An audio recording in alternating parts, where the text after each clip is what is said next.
হযরত মুসা আলাইহিসসালামের জামানার একটি চমৎকার ঘটনা। একদিন মুসা আলাইহিসসালাম আল্লাহর কাছে মুনাজাত করে বললেন, হে আল্লাহ, জান্নাতে আমার সঙ্গী কে হবে? দুনিয়াতে তার সঙ্গে আমার সাক্ষাৎ করিয়ে দিন। জিবরাইল আলাইহিসসালাম তখন আসলেন, এসে বললেন, হে মুসা, অমুক কসাই হবে তোমার জান্নাতের সঙ্গী, যে অমুক এলাকায় বসবাস করে। এই কথা শুনে মুসা আলাইহিসসালাম উক্ত কসাইয়ের দোকানে গেলেন। এক যুবক কসাইকে দেখলেন গোস্ত বিক্রিতে মগ্ন। মুসা আলাইহিসসালাম গভীর মনোযোগ দিয়ে লোকটির কাজকর্ম লক্ষ্য করতে লাগলেন, কিন্তু এমন কোনো বিশেষ আমল তার নজরে আসলো না, যার বদৌলতে কসাইটি নবীর সাথে জান্নাতে প্রবেশের মর্যাদা লাভ করতে পারে। যখন সন্ধ্যা নেমে এলো, তখন কসাইটি গোস্তের একটি থলে নিয়ে বাড়ির দিকে রওনা হল। মুসা আলাইহিসসালাম উক্ত কসাইয়ের পিছু নিলেন।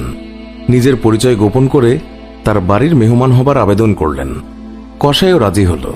তারপর ঝুলন্ত একটি ঝুড়ি নামালো। কসাই গোস্ত রান্না করলেন। তারপর রুটি বানিয়ে তা গোস্তের ঝোলে মেখে নরম করলেন। তারপর ঘরের ভিতরের কামরায় প্রবেশ করে শয়নরত এক বৃদ্ধাকে উঠিয়ে বসালেন। তারপর তার মুখে টুকরো রুটি উঠিয়ে খাওয়ালেন। খাওয়ার পর বৃদ্ধা কি যেন কানে কানে বললেন। অমনি কসাই মুচকি হাসলেন। দূর থেকে মুসা আলাইহিসসালাম সবই দেখছিলেন, কিন্তু কিছুই বুঝলেন না। মুসা আলাইহিসসালাম বৃদ্ধার পরিচয় এবং মুচকি হাসার বিষয়টি কসাইকে জিজ্ঞাসা করলেন। কসাই বললেন, উনি আমার মা। আমি বাজার থেকে আসার পর প্রথমেই আমার মাকে রান্না করে খাওয়াই, আর মা খাওয়ার পর খুশি হয়ে আমার কানের কাছে এসে আল্লাহ তাআলার কাছে এই বলে দোয়া করেন, আল্লাহ তাআলা তোমাকে বেহেশত দান করুক এবং মুসা আলাইহিসসালামের সাথে রাখুক। এই দোয়া শুনে আমি এইভাবেই মুচকি হাসি যে কোথায় মুসা আলাইহিসসালাম আল্লাহর নবী আর কোথায় আমি একজন কসাই। ইস, সে কত ভাগ্যবান, সে কত দামি হয়ে গেল মায়ের খিদমত করার জন্য।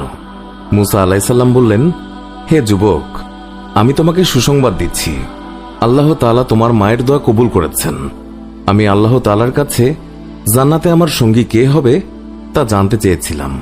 তখন আল্লাহ তাআলা তোমার কথাই বলেছেন। আমি তোমার পরিচয়ের জন্য তোমার পিছু নিয়েছিলাম, কিন্তু আমি তোমার মাঝে মায়ের খিদমত ছাড়া আর কোনো বিশেষ আমল খুঁজেই পাইনি। এর মানে হলো, মায়ের খিদমতের পুরস্কার হিসেবে আল্লাহ তাআলা তোমাকে মুসার সঙ্গী হবার নিয়ামত দান করেছেন। সুবহানাল্লাহ, আল্লাহু আকবার। একবার মুসা আলাইহিসসালাম আল্লাহর সাথে কথোপকথনের জন্য যাচ্ছিলেন। পথে আবেদ নামে একজনের সঙ্গে দেখা হলে সে তাকে বলল, আল্লাহকে জিজ্ঞাসা করবেন আমার জন্য আল্লাহ কোন জান্নাত প্রস্তুত রেখেছেন। তারপর দেখা হলো এক পাগলের সাথে। সে বলল, আল্লাহকে জিজ্ঞাসা করবেন আমি কি জাহান্নামে যাব। আল্লাহকে জিজ্ঞাসা করলে আল্লাহ বললেন, আবেদ জাহান্নামে যাবে আর পাগল জান্নাতে যাবে।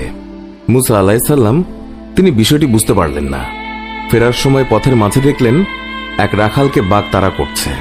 তখন রাখাল দৌড়াতে দৌড়াতে একটি বদনার মধ্যে প্রবেশ করল এবং বদনার নল দিয়ে বের হয়ে গেল।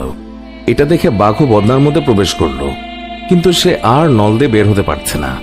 এরপর পাগলের সাথে দেখা হলে মুসা আলাইহিসসালাম পাগলকে এই ঘটনা বললেন। তখন পাগল তা বিশ্বাস করল এবং বলল, আল্লাহ চাইলে সবই সম্ভব। তারপর আবেদের সাথে দেখা হলে আবেদকে মুসা আলাইহিসসালাম ওই ঘটনা বললেন, কিন্তু আবেদ তা বিশ্বাস করল না। সে বলল, এমনটি সম্ভব নয়। এবার মুসা আলাইহিসসালাম বুঝতে পারলেন কেন আল্লাহ বলেছেন আবেদ জাহান্নামে যাবে আর পাগল যাবে জান্নাতে। কারণ পাগল নবীর কথা বিশ্বাস করেছে, আবেদ বিশ্বাস করেনি। আরেকদিন মুসা আলাইহিসসালাম আল্লাহর সাথে কথা বলতে যাচ্ছিলেন। পথের মাঝে এক ব্যক্তির সঙ্গে সাক্ষাৎ, যার পরনে শুধুই এক টুকরো কাপড়। সে বলল, হে আল্লাহর নবী, আল্লাহকে জিজ্ঞাসা করবেন কিভাবে আমার অভাব দূর হবে। এরপর আরেকজন ধনী লোকের সঙ্গে সাক্ষাৎ হল।